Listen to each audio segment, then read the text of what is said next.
What's going on, guys?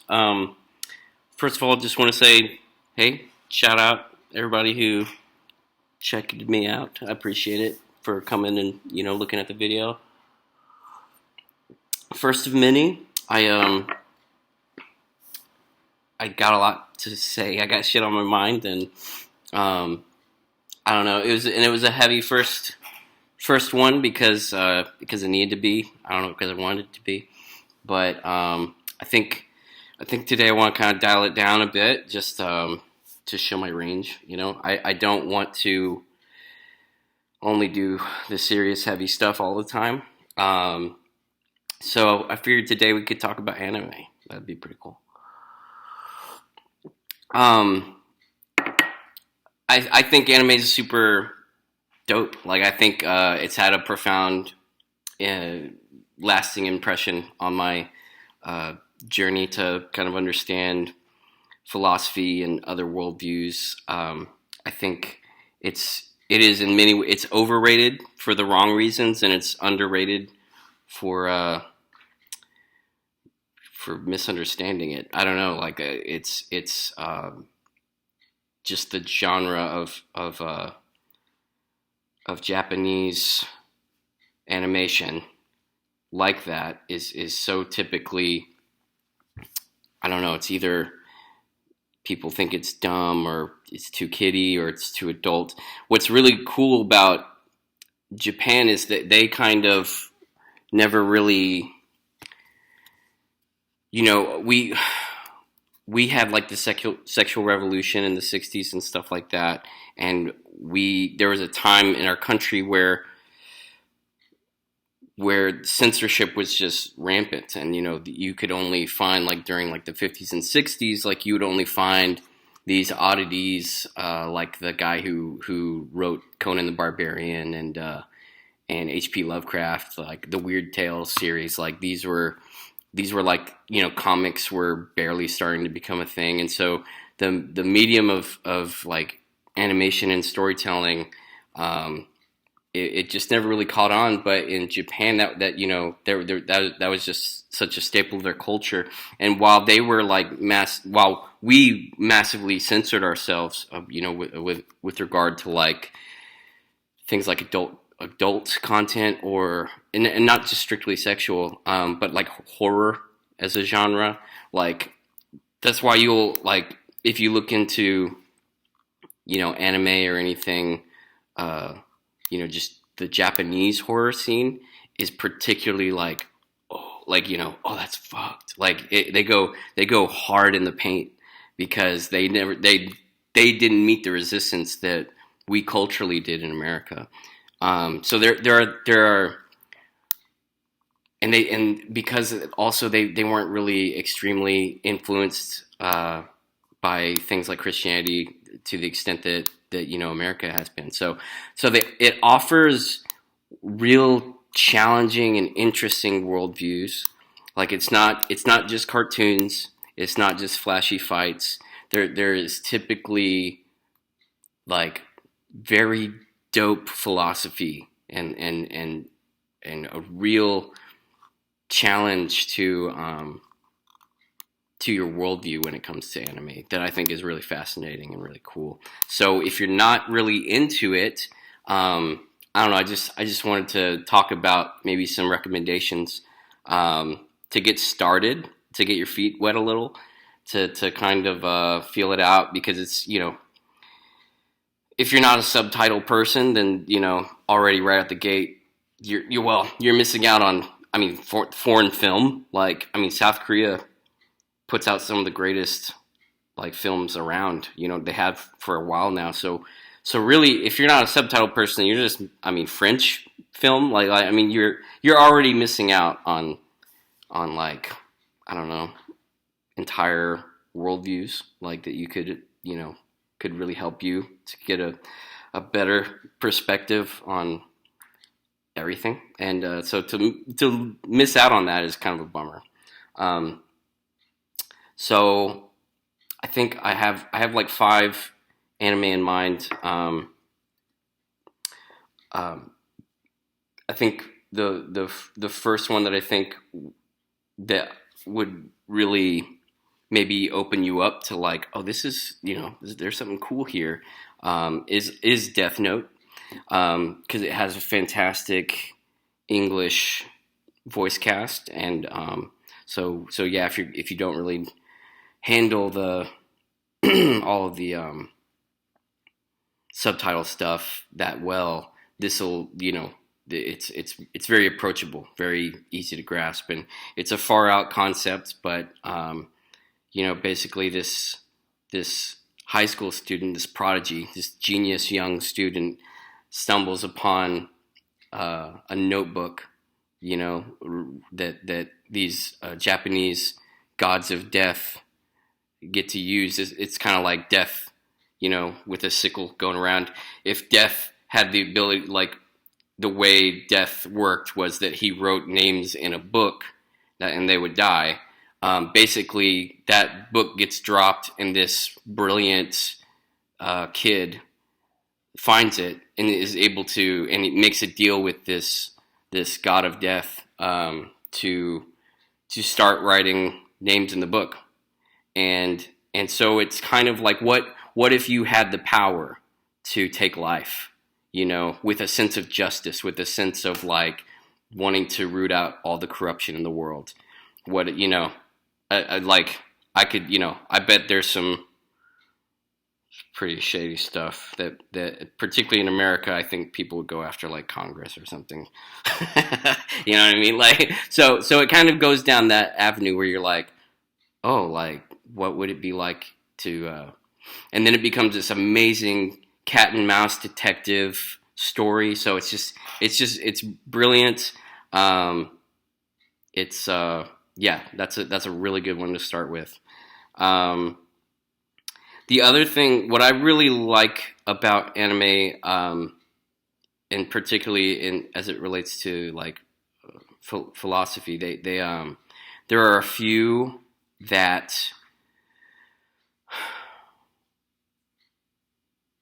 challenge our kind of our war hungry, I guess, Western mentality that did really like, it didn't rattle me, but it just woke me up to like, yeah, why is it like this? It doesn't have to be this way. I think the first movie that I saw that did that was a Studio Ghibli film called Princess Mononoke, and in that film, what's so beautiful? I mean, Studio Ghibli, most Studio Ghibli, it's going to be weird. It's going to be gorgeous. It's like stunningly beautiful. All of Miyazaki's movies were hand drawn, and like to the point. I mean, it really probably destroyed some decent animators' lives. It was like really crazy attention to detail kind of stuff. So they're all beautiful. All the Studio Ghiblis are beautiful. But what I particularly loved about Princess Mononoke is this kind of approach. You have this protagonist who is just kind of, he's just neutral. Like, he's neutral good, and he finds himself in a position where he becomes friends with like 3 or 4 different groups that are all in a bid for resources, that are all at war with each other, and basically he just has no enemies. Like he just is for everybody, and throughout, I remember halfway through the movie, I was like, wait, so who are the bad guys? I found myself asking that question, and you realize, oh, like, why am I asking that question? Are there bad guys? Like, and that's kind of what it really portrays, is how everyone on their side, on their team, in their tribe, they all had a motive, a good motive to defend themselves and to fight for what they had, and they needed those resources for their families, for their community, like, and it was just like, oh, I don't know, like we get so propagandized in the West with our kind of us versus them. Those are the bad guys. We're the allies. They're the Nazis. Allies, Axis, black and white. Just like those are the bad guys. They do the bad things, and they have no reason whatsoever for like why they might disagree with you. Like and so this was, I don't know. This was the first time I saw such a beautiful portrayal of just like everyone had a reason, and all their reasons were good, but they were still going to war. They were still killing each other, and you sat back and you didn't want anyone to die. You didn't want by the end of the movie, you found something good about literally every party involved, and you didn't want anyone to go to war with each other. And then and that's the point. That was so well done. It was so beautiful. So I thought that was just a very profound movie. And again, like Studio Ghibli, they always do like phenomenal voice casting as well. So that's another, if you're not into like the Japanese subtitles, that's another really good one. Um, then if you really like comedy, one that is just super approachable and anyone can enjoy is One Punch Man. It's complete. The entire premise is so jovial. It's so fun and goofy. And the idea is this, the premise is basically this guy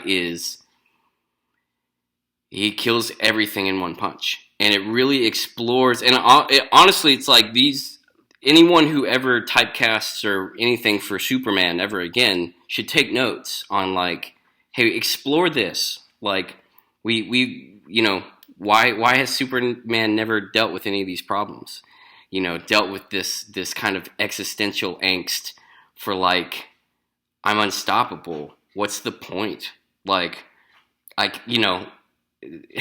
he dreams about fighting these epic fights, and it doesn't matter. Like, it doesn't matter how strong, how impossibly powerful these alien forces may be, or whatever it is that comes along. He destroys everything every single time. And you see him kind of like just be so quirky and so goofy, and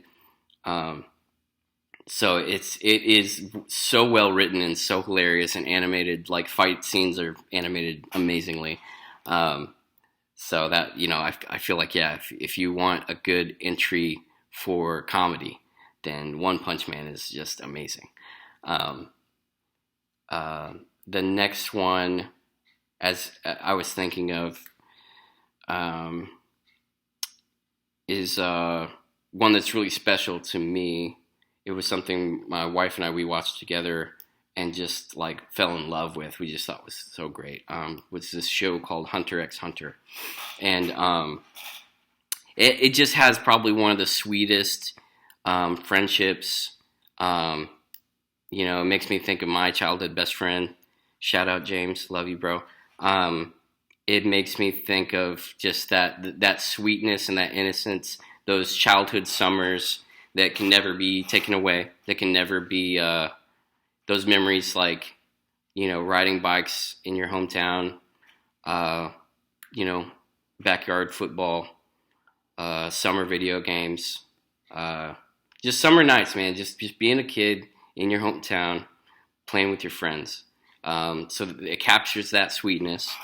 But then it is dark. Like, then all of a sudden, there are elements to it that you're just like, oh, like, damn, that's pretty sinister. And so I love, I think, the blending.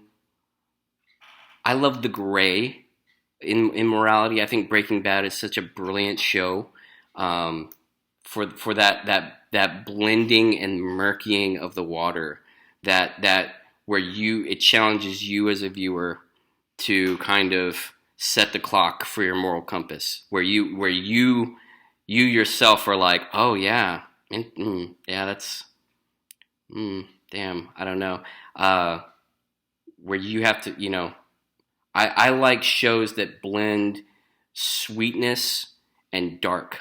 Like because that feels honest to me, and that feels like an accurate representation of how life actually is. It's not purely positive, and we live in like a chaotic, brutal universe.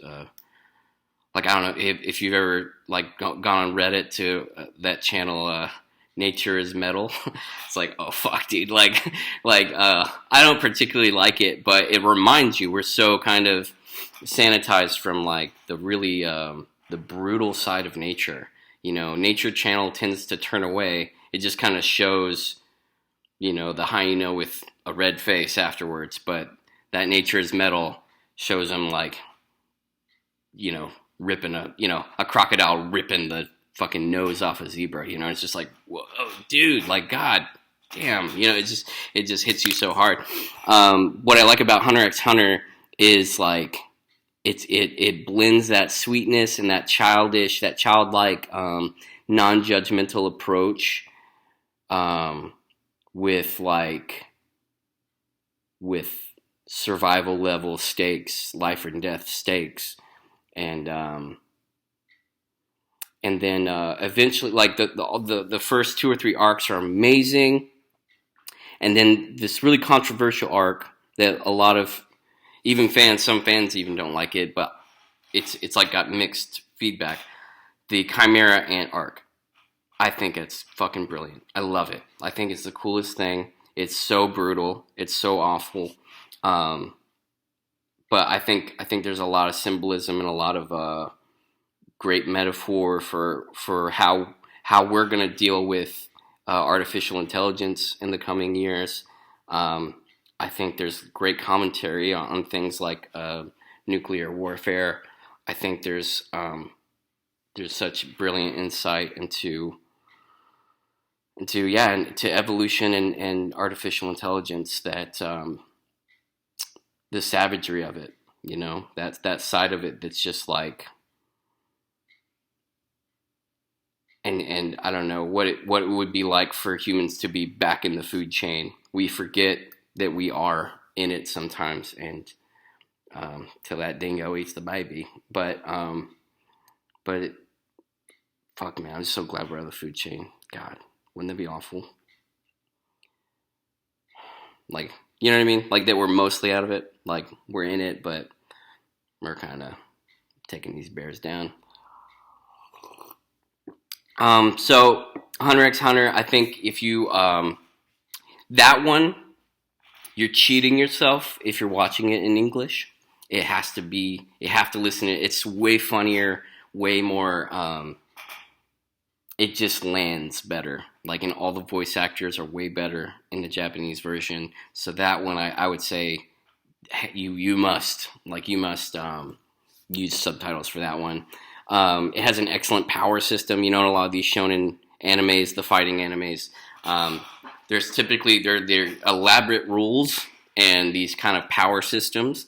And I think Hunter x Hunter has like the best, most comprehensive and approachable. Like, a lot of them don't fucking make sense.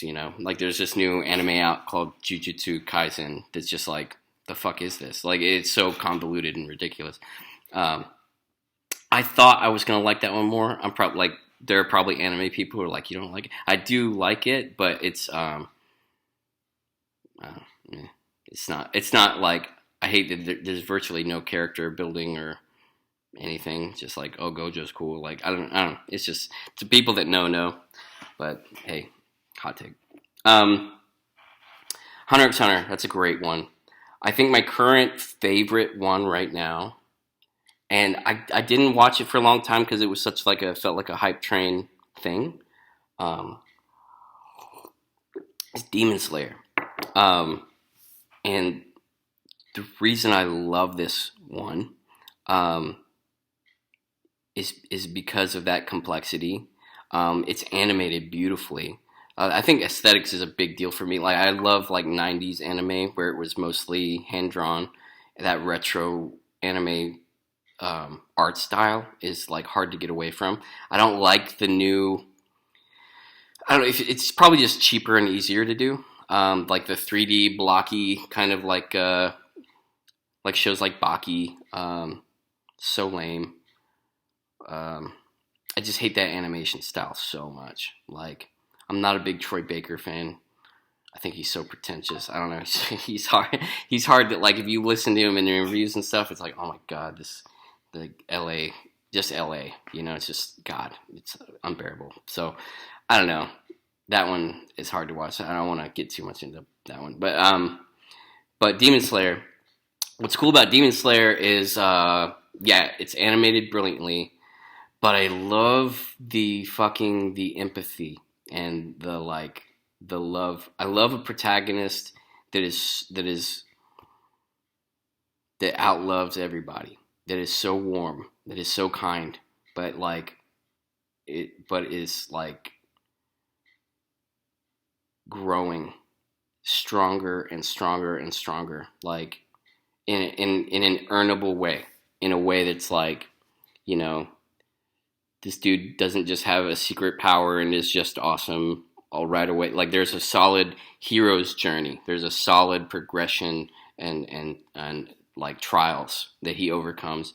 You know, and it has just one of the best villains, especially voice acted in English. Demon Slayer, I haven't even watched it in Japanese. I've watched and rewatched the arcs that are available at this point a few times. It's just so well done in English that I haven't even messed with the Japanese. It would ruin it for me at this point. But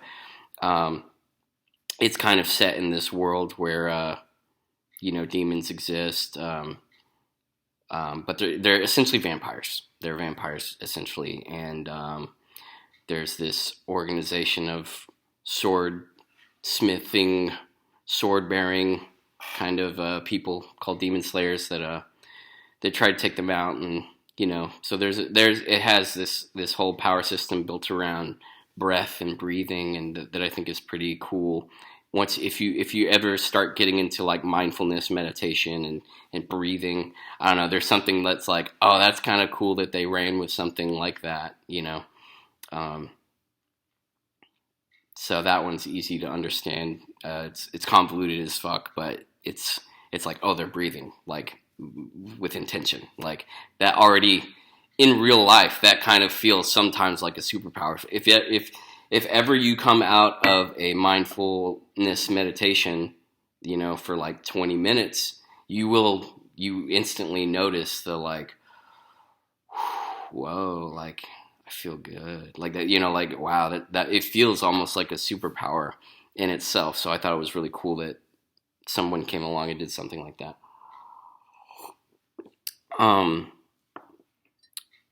I think that one I really love. Like I said, good villain. I think sometimes the better the villain, the better the everything. And so, like Batman and Spider-Man are number one because they have the rogues galleries that they have. They have the best villains, and therefore the best trials and hero's journey of overcoming those obstacles. So I think for now those are my recommendations. Like I said, I just wanted to hang out this time around. It was thanks for watching, all of you guys that did that first episode. It is important to me. I did get some great feedback, and you know, it would be awesome to have, you know, somebody else to talk with these, you know, through these things with. And of course, right now I'm just, you know, I'm on my MacBook with a webcam, you know. I know like the lighting is weird, the sound isn't great, but I just wanted to dive in. I don't really. All the quality stuff that comes over time, maybe not. But you know what I mean? I just is like, you know what? I just want to jump in. I just want to do this. I miss sharing, you know? And I think sometimes I'm a verbal processor. So like if I stop, I've always been someone that talked out loud to myself. and not in a crazy way, but it just has always helped me. And when I would teach and preach and disciple back in the day, I would, as much preparation as I would make in my writing or planning, I so often something entirely new would pop as I presented it, as I preached from the pulpit, or as it. So I don't know. I just I have missed like teaching and sharing and talking this way to people. So I don't know. This has been a pretty cool thing that I probably should have done a lot sooner. But at the same time, like I said, I don't know. I've just been hunkered down for so long now, not wanting to bother anybody, not wanting to disturb the waters, as it were. And I still don't want to. I just miss being me. I've missed doing my thing. So thank you guys for the great feedback and for the views. Yeah, if you like, support, share if you found it insightful or helpful. I know I ramble and get off topic and stuff like that, but that'll get better too. It'll all get better with practice and whatnot. So just thanks in the short term. Just thanks for if you sat through the whole thing.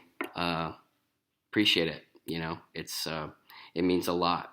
So I think I'll wrap it up there for this one. But like I said, yeah, I just I do want to talk about politics. I do want to talk about more faith. I do want to talk about grief and the loss and mental health. My wife, she passed away, and she had undiagnosed schizophrenia. So there's a lot to talk about in those regards, and so, but I don't want it to only ever be like heavy, hard to digest content. So that's why I don't know. I was just feeling more up to just chit-chatting today. So, but thank you guys so much. Yeah, smash that like, subscribe, fucking, all that shit or whatever. No, I'm not that guy. So if you like it, you like it, and I appreciate it. I'll look at the view count and go, oh, look, hey, they're watching it. That's nice. So, all right, love you guys. Peace out. Y'all have a great day.